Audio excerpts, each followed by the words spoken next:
Produk PT Bank Danamon Indonesia Tbk oleh kelompok C10. PT Bank Danamon Indonesia Tbk yang berdiri sejak 1956 per 30 Juni 2020 mengelola total aset konsolidasi sebesar Rp194 triliun bersama anak perusahaannya, yaitu PT Adira Dinamika Multifinance Tbk atau Adira Finance. Dalam hal kepemilikan saham, sebesar 92,47% saham Bank Danamon dimiliki oleh MUFG Bank Ltd. Dan sisanya yaitu sebesar 7,53% dimiliki oleh publik. Produk yang akan dibahas lebih dalam adalah deposito, di mana deposito dibagi menjadi dua, yaitu deposito Danamon dan deposito syariah. Deposito Danamon. Manfaatnya yang pertama memberikan keleluasaan dalam pemilihan jangka waktu penempatan dan jenis mata uang. Kedua, suku bunga lebih tinggi dan kompetitif. 3. Keamanan berinvestasi terjamin. 4. Dapat dijadikan sebagai jaminan kredit atau back-to-back. Yang kelima, memberikan keleluasaan sesuai dengan kebutuhan cash flow dan investasi jangka pendek yang menguntungkan atau deposito on call. Fitur deposit Bank Danamon. Yang pertama, jenis dan jangka waktu deposito. Deposito berjangka 1, 3, 6, atau 12 bulan. Deposito on call 7 sampai dengan 27 hari. Yang kedua, jenis perpanjangan ARO, Automatic Roll Over atau Await for Instruction. Yang ketiga, mekanisme pencairan. Pencairan dilakukan pada saat jatuh tempo. Pencairan sebelum jatuh tempo dapat dikenakan penalti. Yang keempat, pilihan jenis valuta, IDR, USD, AUD, SGD, EUR, GBP, JPY, NZD, dan CNY. Yang kelima, ada media pelaporan, TD Advice dan TD Billiard. Yang keenam, pembayaran bunga. Bunga dapat dikredit ke rekening, ditambah ke pokok, atau ditransfer ke bank lain. Resiko. Yang pertama, risiko suku bunga. Yang kedua, bunga tidak dibayarkan jika nasabah melakukan pencairan deposito sebelum jatuh tempo. Berkas-berkas yang wajib diserahkan kepada bank untuk pembukaan rekening. Yang pertama, fotokopi kartu identitas, KTP atau SIM atau paspor yang masih berlaku. Yang kedua, fotokopi NPWP.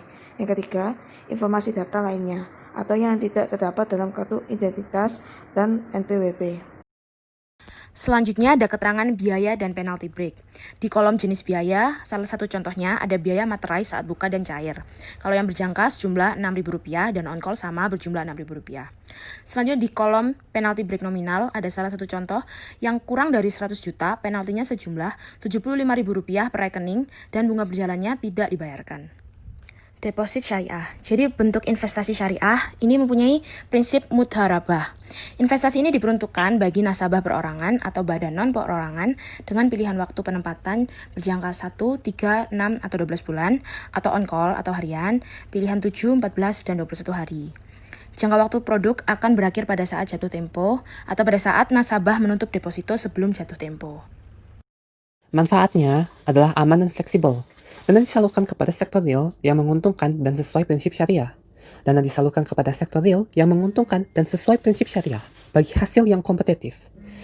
Resikonya adalah perubahan biaya-biaya, nisbah dan gross profit, distribution atau pendapatan kotor bank yang dapat dilakukan sewaktu-waktu oleh bank dan akan diinformasikan melalui cabang, website, atau media lainnya yang dianggap layak oleh bank. Minimum penempatan 1 perorangan sebesar Rp8 juta. 2 badan atau non-perorangan sebesar Rp100 juta.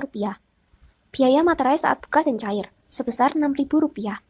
Dan biaya deposito yang dicairkan sebelum jatuh tempo berlaku untuk nasabah perorangan dan badan sebesar Rp30.000 cair sebagian dan Rp50.000 cair seluruhnya. Rumus perhitungan bagi hasil yaitu saldo rata-rata nasabah dikali alokasi pendapatan dikali persen nisbah total saldo rata-rata produk. Perlakuan bagi hasil untuk deposito yang dicairkan sebelum jatuh tempo. Kondisi yang pertama, penempatan kurang dari 21 hari. Bagi hasil diberikan secara proporsional dengan menggunakan perhitungan bagi hasil investasi harian atau deposito on call yang berlaku hari itu. Kondisi yang kedua, penempatan lebih dari 21 hari. Bagi hasil diberikan secara proporsional dengan menggunakan perhitungan bagi hasil sesuai dengan akad awal. Persyaratan dan tata caranya. Yang pertama, menunjukkan identitas asli yang masih berlaku seperti KTP, SIM, atau paspor. Yang kedua, menunjukkan asli dan menyerahkan fotokopi SIUP atau NPWP atau TDP atau akta pendirian perusahaan atau dokumen lain untuk non-perorangan. Yang ketiga, mengisi formulir pembukaan rekening. Sekian presentasi dari kelompok kami, terima kasih.